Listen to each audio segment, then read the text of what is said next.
نبی کریم صلی اللہ علیہ وسلم کو اللہ نے بڑی ہی شانیں عطا فرمائی، بڑی عظمتیں عطا فرمائی۔ کہتے ہیں جی حضور کی تعلیمات زیادہ بیان ہونی چاہیے، نبی پاک کی شان بیان کرنے کا کیا معنی ہوا؟ یہ میلاد کا جلسہ، معراج کی محفل، حضور کی عظمتیں، شانیں، یہ کیوں بیان ہوتی ہیں؟ سوال یہ ہے ان دوستوں سے کہ اللہ کریم نے قرآن مجید میں فرمایا کہ انا اعطیناک الکوثر، محبوب بے شک ہم نے آپ کو خیر کثیر عطا فرمائی، دی ہے اللہ نے، دی ہے اپنے نبی کریم کو۔ یا اللہ تو دینے والا ہے، رسول لینے والے ہیں، ہمیں کیوں بتا رہا ہے؟ اس بات کو سمجھیے گا، اللہ دینے والا ہے، حضور لینے والے ہیں۔ قرآن میں کیوں ذکر کیا؟ تو رب فرماتا ہے تمہیں اس لیے بتا رہا ہوں کہ تم معمولی محبوب کے ماننے والے نہیں، اس محبوب کے ماننے والے ہو جنہیں اللہ نے بڑی ہی خیر کثیر عطا فرمائی۔ وَرَفَعْنَا لَكَ ذِكْرَكَ، اے محبوب ہم نے آپ کے لیے آپ کے ذکر کو بلند کر دیا۔ تو یا اللہ یہ بات تو محبوب سے کہہ لیتا اکیلے میں، ہمیں کیوں بتائی؟ قرآن میں کیوں ذکر ہوا؟ یہ وَرَفَعْنَا لَكَ ذِكْرَكَ میں امت کے لیے کیا ہے؟ تو فرمایا تمہارے لیے یہ ہے کہ تم اس محبوب کے ماننے والے ہو جن کے ساری دنیا میں چرچے۔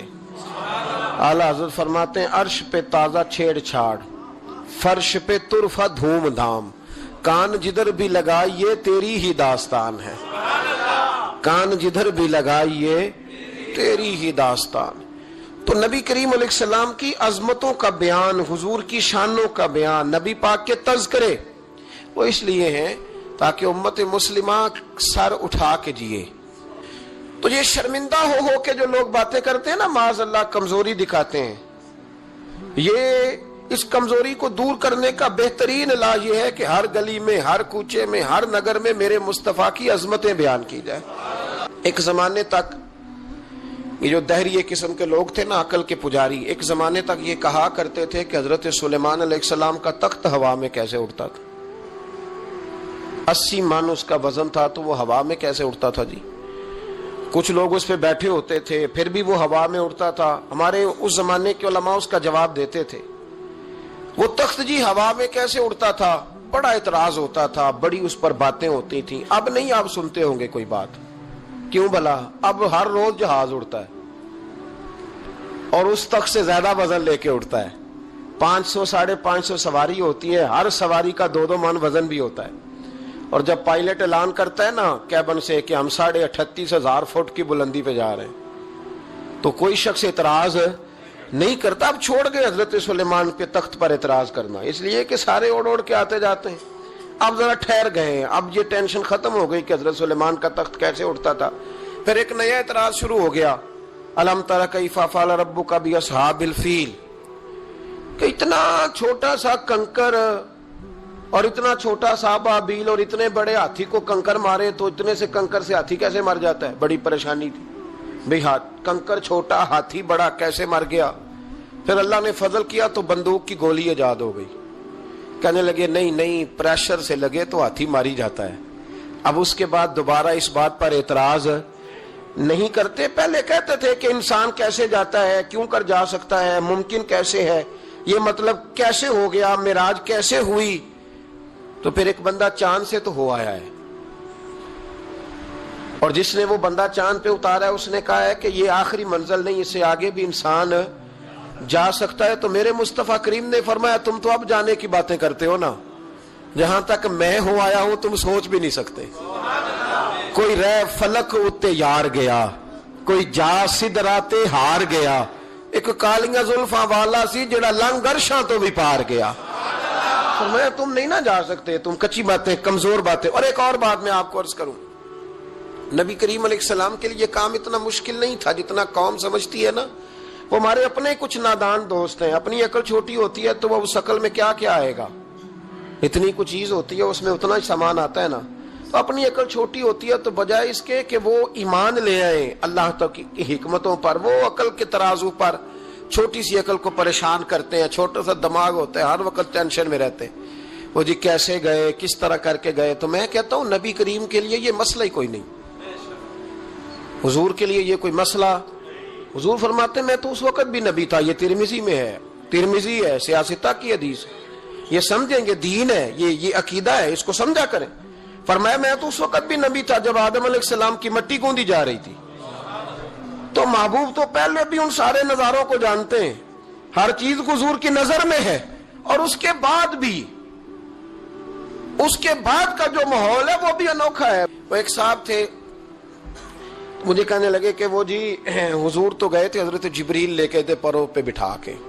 پہلے براق پہ گئے تھے, پھر حضرت جبریل کے پروں پہ, پھر رف پہ. ویسے تو نہیں نا بشر جا سکتا. تو میں نے کہا چلو مہربانی کرو, تم بھی کسی دن براق پہ بیٹھ کے چکر لگا جاؤ, کوئی کوشش کرو نا یار, کسی جگہ پہ ٹھہرو تو صحیح. عجیب فلسفہ. کہتے حضور, تو میں نے کہا چلو وہ تو رف تھی, حضرت جبریل کے پر تھے, براق تھا, تو وہ جو نبی پاک بعد میں 9 مرتبہ گئے اور آئے. حضور 50 نمازیں لائے نا, تو حضرت موسیٰ نے کہا کہ محبوب نہیں پڑھی جائیں گی, تو حضور گئے, 5 کی معافی ہوئی, پھر آئے. تو حضرت موسیٰ نے کہا کہ محبوب نہیں, یہ نہیں ہوگا. یہ بھی نبی پاک کی فرما برداری ہے اللہ کی بارگاہ میں. حضور نہیں کہتے ٹھیک ہے یا اللہ تو 50 کہتا ہے تو 50 ہی قبول ہے. حضرت موسیٰ نے کہا محبوب نہیں, آپ کہیں, آپ کہیں. اور یہ حضرت موسیٰ کے دل میں بات بھی اللہ نے ڈالی, یہ بھی اللہ نے ڈالی کہ آپ میرے محبوب سے کہیں. انہوں نے نہیں کہنا, ان کو تو جو کہہ دیا جائے قبول ہے. حضور واپس گئے تو 9 چکر لگائے نبی کریم نے. اس کا مطلب ہے کہ اب وہ جو 9 چکر حضور گئے اور آئے تو وہ حضرت جبریل کے پروں پہ لگائے تھے. کسی جگہ کسی روایت میں ملتا ہے کہ حضور نے فرمایا جبریل ادھر لا دوبارہ براق, پھر جانا ہے, ادھر پر دوبارہ لا یا براق دوبارہ لا. 9 دفعہ گئے اور 9 دفعہ آئے. پھر مان لو کہ تیرے لیے 2-4 قدم عرش بری ہے, تیرے لیے 2-4 قدم عرش بری ہے. محبوب کی عظمت کو سمجھو. حضور جب چاہیں, جس وقت چاہیں, جس وقت چاہیں, جس وقت دل چاہے. یہ تو میرے محبوب کا آنا جانا ہے, یہ تو رسول پاک کا آنا جانا ہے. حضور کا جب جی چاہے آئیں, جب جی چاہے جائیں. حضور نماز پڑھا رہے تھے, یہ صحیح مسلم کی حدیث ہے. مسلمانوں ساری زندگی آنکھیں کھول کے, دل کھول کے, خوشبو کی طرح مہک کر, پھولوں کی طرح تازہ تر و تازہ رہ کے زندگی گزارو, اس لیے کہ رب کریم نے تمہیں شانوں والا رسول عطا فرمایا ہے. طبیعتیں ٹھنڈی رکھو, مزاجوں میں سکون رکھو, خوش ہو جایا کریں حضور کا. آپ یقین کریں کسی جگہ محفل ملال لکھا ہوتا ہے تو طبیعت ٹھنڈی ہو جاتی کہ یہاں میرے نبی کی نعتیں پڑھی جائیں گی. کسی جگہ محفل معراج لکھا ہوتا ہے تو طبیعت ٹھنڈی ہو جاتی ہے, یہاں حضور کا ذکر ہوگا. یہ نا اپنے دل میں شوق پیدا کریں. جو لوگ کہتے ہیں نا بڑے دکھ ہیں, تو حضور کی نعت سن کے راضی ہونا سیکھیں, اللہ انہیں سکھ عطا فرمائے گا. جو کہتے ہیں بڑے پریشان رہتے ہیں, تو وہ حضور کے درود و سلام سے راضی ہونا سیکھیں, اللہ سکون عطا فرمائے گا. سنگیو یاد رکھو, جو کہتے ہیں کہ دل بے قرار رہتا ہے, اپنے دل کو حضور کی تعریف سے جوڑ لے, رب تیرے دل کو سکون عطا فرمائے گا. خوش ہونا سیکھیں حضور کا نام سن کے, ٹھنڈا ہونا سیکھیں, طبیعتوں کو, کلیجوں کو ٹھنڈا کرنا سیکھیں, اللہ راحت عطا فرمائے گا. لیکن اگر بحث ہی بحث کرنی ہے تو کیسے جی, کس طرح جی, کس حال میں. اب میں بڑی تنقید کرتا ہوں پیسے لینے والوں, طے کرنے والوں پر, کئی دفعہ تکلیف بھی بڑی ہوتی ہے. ایک بندہ بڑی پیاری نعت پڑھ رہا تھا, بڑی پیاری, میں بھی سٹیج پہ موجود تھا. تو ایک صاحب سے میں نے کہا کہ یار آج تو مزہ آ گیا, کلام سننے کا لطف آ گیا. تو کہنے لگا اس نے 40,000 بھی لیا ہم سے.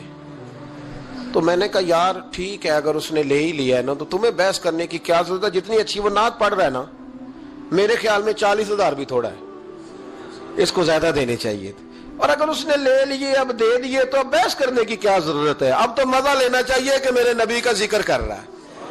وہ جو لے دے رہا ہے وہ اللہ اس سے حساب لے لے گا نا خود ہی قیامت میں. یہ ہم بھی شکوہ کرتے ہیں, سمجھانے کی کوشش کرتے ہیں, لیکن ان شکووں میں آ کے ہم نے نعت تو نہیں نہ چھوڑ دینی, حضور کا ذکر تو نہیں نہ چھوڑ دینا. اب اس کے نیچے آ کے وہ اپنا ذائقہ لینا. تو میں نے پہلے بھی آپ کو بتایا تھا, پھر بتاتا ہوں. میں مسجد نبوی شریف میں نا سلام کرنے کے لیے حاضر ہوا. اب تو میرے جیسے بندوں کو نقاب کر کے جانا پڑتا ہے نا, اس وقت ذرا جلدی چلے جایا کرتے تھے, موقع مل جاتا تھا. تو میں نا بابو سلام سے داخل ہوا تو ایک بابا جی بڑے سادے سے, پگڑی بھی سادی, طبیعت بھی سادی, تو اپنی موج میں وہ جا رہے ہیں. مواجہ شریف پہ حاضر ہوئے تو اس نے کہا چل حاجی نکل. دھکے دیتے ہیں نا, ان کی موج ہے, وہ دھکے دے رہے. تو بابا بڑا راضی ہے, یعنی طبیعت بتاتی ہے جس نے راضی رہنا ہوتا ہے، جس کا دل کرتا ہے راضی رہنے کو، اللہ توفیق بھی دے ہی دیتا ہے. اور کچھ بیچارے دنیا میں آئی پریشان رہنے کے لیے، ان کا پروگرام ہی نہیں خوش ہونے کا، اللہ ماشاءاللہ. ان کو بڑی ٹینشن ہوتی ہے، ادھر سے بھی ٹینشن ادھر سے بھی ٹینشن. کوئی ہنس کے ملا تب بھی ٹینشن، نہ ہنس کے ملا تب بھی ٹینشن، پریشان ہی رہتے ہیں، مزاج بن جاتا ہے. بابا جی بڑے فریش تھے، بڑی طبیعت ٹھنڈی، اس نے دھکے دیے کہ چل آجی اللہ. تو بابا پتہ کیا کہتے کہتے تیری خیر ہوئے پہرے دارا، اے روزے دی جالی چوم لین دے. تو وہ کہتے چل نکل، کہتا تیری خیر ہوئے پہرے دارا، روزے دی جالی چوم لین. میں نے اس بابا جی سے بڑی تربیت لی، میں جب بھی ان کو یاد کرتا ہوں میرا دل بڑا ٹھنڈا ہوتا ہے. وہ پھر اس نے تیسرا دھکا دیا، چل نکل. پاپا پھر کہتا تیری خیر ہوئے پہرے دارا، روزے دی جالی. اور وہ بندہ بالکل عربی النسل تھا جو دھکے دے رہا تھا. باہر نکلے، مجھے بھی دھکا دیا بابا جی کو. ہم باہر نکلے تو میں کہا بابا جی انہوں کو تو تہاڈی بھی سمجھ آندی سی. کہندا پتر مینوں بھی پتہ ہے، میں تے اپنا رانجھا پہ راضی کردا سا، اور مینوں پتہ ہے انہوں نہیں سمجھ آ رہی. مینوں پتہ ہے انہوں کی پتہ، میں تے پنجابی چ لگا اپنا. تو بھئی جس نے رانجھا راضی کرنا ہے نا، اس نے رانجھا راضی کر ہی لینا ہے. میں نے ایسے لوگ بھی دیکھے ہیں جو چھوٹے سے بچے کو کھڑا کر کہتے ہیں بیٹے مولا یا صلی اللہ علیہ وسلم آتا ہے؟ آتا ہے، چل سنا میرا پتر. وہ بچے نے اس کو قصیدہ سنایا تو بابا جی 10 روپے دے کے اپنا رانجھا راضی کر کے نکل گئے. جس نے اعتراض کرنا ہے وہ سارا دن اسی چکر میں پڑا ہوا ہے، نے 50 لیا ہے، اے 40 لیندے نے. او بھائی تو جو لیتا ہے نا تو اس کو جان چھوڑ. تو یہ دیکھ کے تیرے محبوب کا ذکر کرتا ہے نا، تو رسول اللہ کی بات سن. اب سننا تو انہی سے ہے نا. ہم دعا کرتے ہیں اللہ انہیں بھی توفیق ہدایت عطا کرے، یہ پیسے لینے والے سیانے ہو جائیں. اور سارے لیتے بھی نہیں، تو ان سے سن لیا کر جو نہیں لیتے. سن تو صحیح نا، اپنا رنجا تو راضی کرنا، شوق تو بیدار کر، طبیعت میں ٹھنڈک تو پیدا کر. میرے رسول کریم علیہ السلام کی جو شانیں ہیں، حضور کی جو رفعتیں ہیں، نبی پاک کی جو بلندیاں ہیں، رسول پاک کی جو حضور کو اللہ نے اکرام دیا ہے، وہ گلاب کی طرح طبیعت کو مہکا دیتا ہے. جب ہم چیزیں پڑھتے ہیں تو طبیعت ٹھنڈی ہو جاتی. ہمارے حضرت صاحب کا طریقہ تھا، کوئی حضور کی شان والی روایت پڑھتے نا تو رات کو کتاب پہ نشانی لگا لیتے، اور صبح نا وہ کتاب پکڑی ہوتی تو کہتے ادھر آ بھائی یہ دیکھ کیا لکھا ہے قاضی ایاز صاحب نے، یہ دیکھو کیا لکھا ہے کہ نبی کریم علیہ السلام نے فرمایا اللہ تعالیٰ قیامت کے دن میری سفارش پر نا 70,000 امتیوں کو بغیر حساب کتاب ہی جنت میں داخل کر دے. یعنی ان سے کھڑا کر کے پوچھے گا بھی کوئی نہیں کہ کیا کیا 70,000 بغیر حساب کتاب. یہ دیکھو کتنی شان والی بات. تو وہ ٹھنڈا کرنا چاہتے تھے نا اپنے دل کو، تو ان کے دل ٹھنڈے ہو جاتے تھے. ایک بات سننا تو طبیعت پھولوں کی طرح مہک جاتی. ایک حدیث پڑھتے تھے تو اسی کے سکون میں رات کو سو جاتے تھے. پروگرام بنائے کہ حضور کی جب تعریف ہو، جب موقع تو پھر طبیعت ٹھنڈی ہو. سنیں، میں نے کہا 2-4 قدم عرش بری ہے. نبی کریم علیہ السلام نماز پڑھا رہے تھے، زور کی نماز تھی یا عصر کی نماز تھی، صحیح مسلم میں موجود ہے. حضرت ابو ہریرہ فرماتے ہیں نماز پڑھاتے پڑھاتے نبی پاک نے قدم آگے کیا. نماز پڑھاتے پڑھاتے قدم آگے کیا اور یوں ہاتھ اٹھایا پھر واپس کر لیا. اب نماز پڑھ کے نا تو سلام پھیرا تو صحابہ عرض کرنے لگے یا رسول اللہ صلی اللہ علیہ وسلم وہ نماز میں پیر بھی آگے کیا تو ہاتھ بھی اٹھایا، تو وجہ کیا تھی؟ اب پہلا سوال تو یہ ہے کہ آپ لوگ نماز پڑھ رہے تھے یا حضور کو دیکھ رہے تھے؟ تو صحابہ تو پہلے ہی بتاتے ہیں کہ بھئی ہم تو پہلی صف میں نماز اس لیے پڑھتے تھے کہ نماز بھی ہوتی رہتی تھی اور چپ کے محبوب کی دید بھی ہوتی رہتی تھی. حضور سے پوچھا یا رسول اللہ وہ نماز پڑھتے پڑھتے قدم آگے بڑھایا آپ نے تو پھر پیچھے کر لیا، کیا تھا؟ اور ہاتھ اٹھایا تو پھر آپ نے نیچے کر لیا. تو نبی کریم فرمانے لگے نماز پڑھاتے پڑھاتے جب میں نے کہا نا سمی اللہ لمن حمیدہ، اچانک میری نظر اٹھی تو جنت میں چلی گئی. نظر اٹھی تو جنت میں. تو محبوب فرماتے ہیں جب میری اوپر نظر گئی نا تو میں نے دیکھا کہ انگوروں کا ایک خوشہ لٹک رہا ہے جنت میں. تو میں نے ہاتھ بڑھایا کہ توڑ لوں. حضور کھڑے ہیں مسجد نبوی میں اور فرماتے ہیں کہ میں یہاں کھڑے ہو کے ہاتھ اونچا کروں تو میرا جنت تک پہنچ جاتا ہے. فرمایا میرا ارادہ ہوا کہ وہ خوشہ جنت کا توڑ لوں اور ذرا میں نے پیر آگے بڑھایا ہی تھا تو میرے دل میں خیال آیا کہ جنت راز ہے تو راز ہی رہنی چاہیے. یہ راز کھول گیا تو مزہ نہیں آئے گا. تو میں نے پھر وہ ہاتھ واپس کر لیا. صحابہ کہتے ہیں جب نبی کریم نے یہ بیان کیا تو ہمارے چہرے نے تجسس سے کھیل اٹھے. تجسس سے ہم کوئی بات اور بھی سننا چاہتے تھے. تو محبوب فرمانے لگے اگر میں وہ خوشہ توڑ کے لے آتا اور تمہیں دے دیتا تم قیامت تک بھی کھاتے رہتے تو تم سے ختم نہیں ہونا تھا.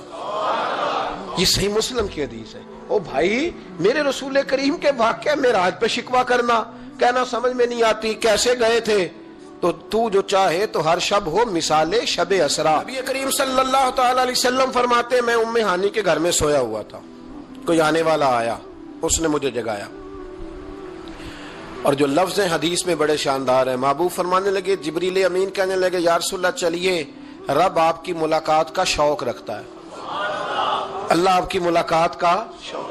یہاں بھی بڑی پریشانی ہوتی ہے بعض لوگوں کو, پتہ نہیں کیوں اتنے پریشان ہوتے ہیں, کہتے ہیں جی حضور تو حضرت جبریل سے مل کے واپس آ گئے. حضرت جبریل سے مل کے نا نبی کریم واپس آ گئے. مجھے اس بات کی سمجھ نہیں آتی کہ اگر حضور اللہ سے مل لیں تو کسی بندے کا اس میں نقصان کیا ہے, کوئی کیا مطلب ٹینشن کس بات کی ہے, اتنی پریشانی, اتنی موٹی کتابیں لکھ دی کہ نبی پاک نے اللہ کو نہیں دیکھا, حضرت جبریل سے ملاقات کر کے حضور واپس آ گئے. یعنی میں سمجھنا چاہتا ہوں, میری سمجھ میں آیا نہیں, میں نے بڑی عقل دوڑائی ہے کہ اگر حضور اللہ کو مل لیں, ملاقات ہو جائے, قرآن کہتا ہے وجوہ یومئذ ناظرہ الی ربہا ناظرہ, قیامت کے دن چہرے چمکیں گے اس لیے کہ اپنے رب کا دیدار کریں گے. میں بھی کروں گا انشاءاللہ, آپ بھی کریں گے. کہا چہرے چمکیں گے اس لیے کہ مومن اپنے رب کا دیدار. وہ میرے بھائی اگر ہر مومن دیدار کر سکتا ہے, اور قرآن کہتا ہے نبی کریم علیہ السلام اگر اللہ کریم کا دیدار کر کے واپس آئیں, تو اتنی زیادہ پریشانی علامہ صاحب کو, شیخ کو اتنی ٹینشن, اتنے زیادہ وہ آوازار ہوئے کہ اتنی موٹی کتاب لکھ دی, اور ادھر سے دلیل لائے کھینچ کے, ادھر سے دلیل لائے, اللہ کا تو ادراک ہی کوئی نہیں کر سکتا, دیکھ ہی کوئی نہیں سکتا, ممکن ہی نہیں تھا. حضور تو گئے تھے حضرت جبریل سے ملنے. تو میں نے کہا آپ کو غلطی لگ گئی, وہ اس لیے کہ شیخ محقق شاہ عبد الحق صاحب محدث دہلوی رحمۃ اللہ لکھا ہے کہ کسی نبی کے پاس حضرت جبریل صرف 11 مرتبہ ہے, اور کسی پیغمبر کے پاس 21 مرتبہ ہے, کسی کے پاس 30 مرتبہ ہے, اور نبی کریم علیہ السلام کی بارگاہ میں حضرت جبریل امین نے 24,000 مرتبہ حاضری دی ہے. 24,000 مرتبہ, 24,000 مرتبہ ہے حضرت جبریل. تو حضرت جبریل تو روز سویرے یہاں ہوتے تھے, ان کو ملنے جانے کے لیے اتنی محنت کرنے کی کیا ضرورت, وہ تو روز کھڑے ہوتے تھے. بلکہ علامہ صفوری نے ایک بڑی شاندار بات لکھی ہے, یہ تو نبی کریم کی بات ہے نا, مولا علی شیر خدا. آپ فرماتے ایک دن حضرت جبریل علیہ السلام نا انسانی شکل میں, جب حضور نے فرمایا نا کہ میں علم کا شہر ہوں, علی اس کا دروازہ ہے, تو فرماتے ہیں جب یہ روایت حضور نے یہ حدیث بیان فرمائی تو حضرت جبریل انسانی شکل میں نا حضرت علی شیر خدا کے سامنے آ کے کھڑے ہو گئے. حضرت جبریل امین علیہ السلام کھڑے ہوئے اور فرمانے لگے علی سنا ہے علم کے شہر کے آپ دروازے ہیں. تو مولا علی فرمانے لگے مصطفیٰ کریم نے فرمایا ہے. تو کہا اچھا پھر اگر آپ علم کے شہر کے دروازے ہیں تو بتائیں بھلا اس وقت حضرت جبریل کہاں ہیں. کہتے ہیں جو تو جبریل کو ملنے گئے تھے, تو حضرت جبریل مولا علی کے سامنے کھڑے, کہنے لگے بتائیے اس وقت حضرت جبریل کہاں ہے. تو مولا علی شیر خدا, جب آپ اپنے بڑے کو کوئی بات بتائیں گے نا جن کا ادب کرنا ہو, اپنے بزرگ کو, تو پھر آپ فٹافٹ نہیں کہہ دیں گے آپ کو پتہ ہی نہیں.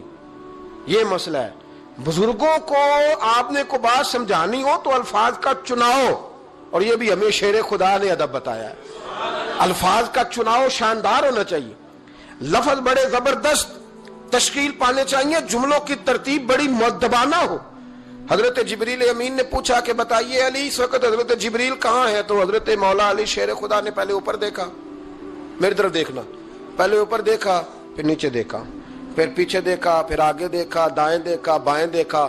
یہ نہیں فرمایا کہ آپ جبریل ہیں, وہ تو انسانی شکل میں تھے نا. جملے دیکھیے, ادب دیکھیے, طریقہ دیکھیے بات کرنے کا. حضرت علی فرمانے لگے بھائی حضرت جبریل اس وقت نہ تو آسمانوں میں ہے, نہ زمینوں میں ہے, نہ مشرق میں ہے, نہ مغرب میں ہے, نہ شمال میں ہے, یا نہ جنوب میں ہے. فرمانے لگے جی وہ اس وقت کہیں بھی نہیں ہے. پھر بھی فوراً نہیں کہا کہ آپ خود ہی تو ہیں, یہ نہیں فرمایا. کہنے لگے یا آپ جبریل ہیں یا میں جبریل ہوں, دونوں میں سے ایک جبریل ہے, اب فیصلہ کر لیں. تو حضرت جبریل مسکرائے, تر دامنی پہ شیخ ہماری نہ جائیے, ہم تو دامن نچوڑ دیں تو فرشتے وضو کریں. حضرت جبریل مسکرائے اور فرمانے لگے آپ تو علی ہیں, جبریل تو میں ہی ہوں. آپ تو ولی ہیں، جبریل تو او بھائی یہ حال ہے ان کے غلاموں کا، یہ حال ہے ان کے غلاموں کا، تو میری سرکار کا عالم کیا ہوگا؟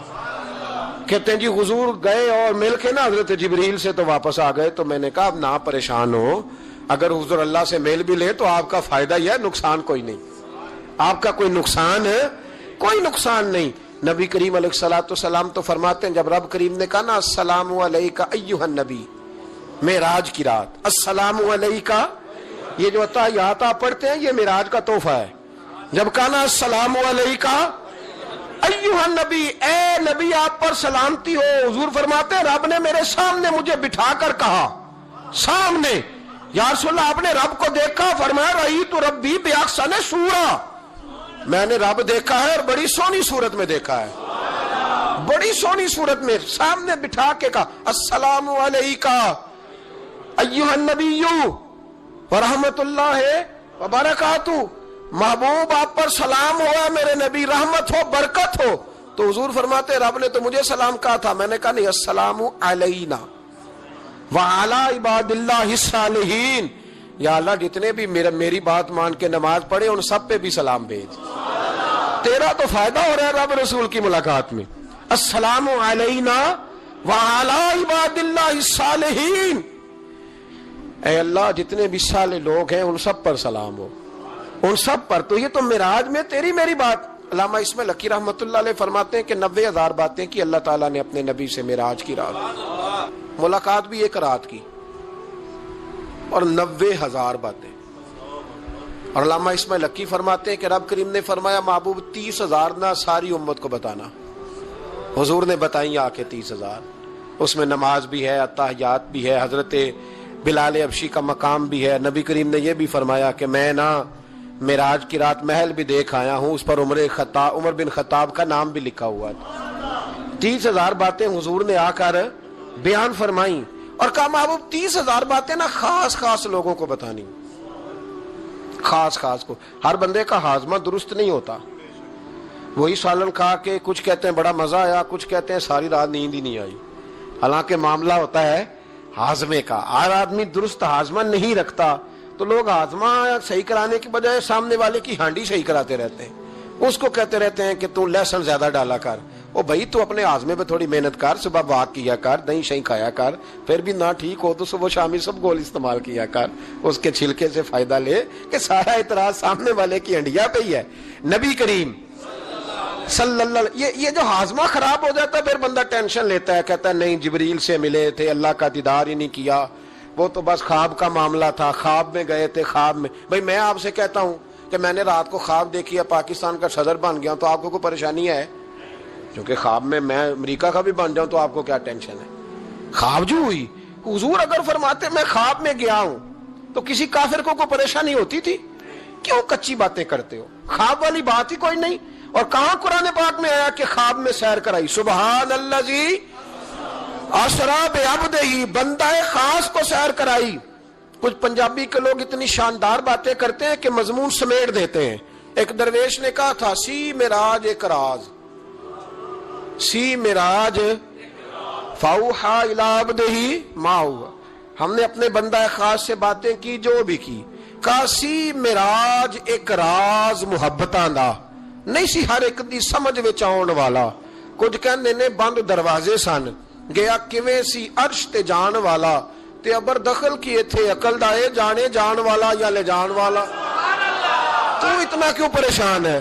جانے جان والا یا اللہ کہتا ہے میں لے گیا، حضور کہتے ہیں میں گیا، یہ نیچے بیٹھ کے فیصلے کر رہا ہے، نہیں نہیں جبریل سے ملے تھے، نہیں نہیں وہ تو بس یہ اللہ کی تو ملاقات ہی نہیں، وہ تو خواب میں گئے تھے، تجھے بڑی پریشانی ہے، تیری پریشانی کچھ سمجھ میں نہیں آتی، بلا وجہ یہ کچھ لبرل قسم کے لوگ ہر بات کو عقل کے ترازو میں تولتے ہیں۔ میرے رسول کریم علیہ الصلوۃ والسلام تشریف لے گئے اور میرے بزرگوں نے ایک بات کی ہے جو بڑی شاندار ہے، اللہ اکبر۔ کچھ چیزیں ساری کتابیں کھنگالنے سے بھی نہیں ملتی، پر رب کریم کا بندہ بولتا ہے تو کمال کر دیتا ہے۔ وہ اصل میں کتاب و سنت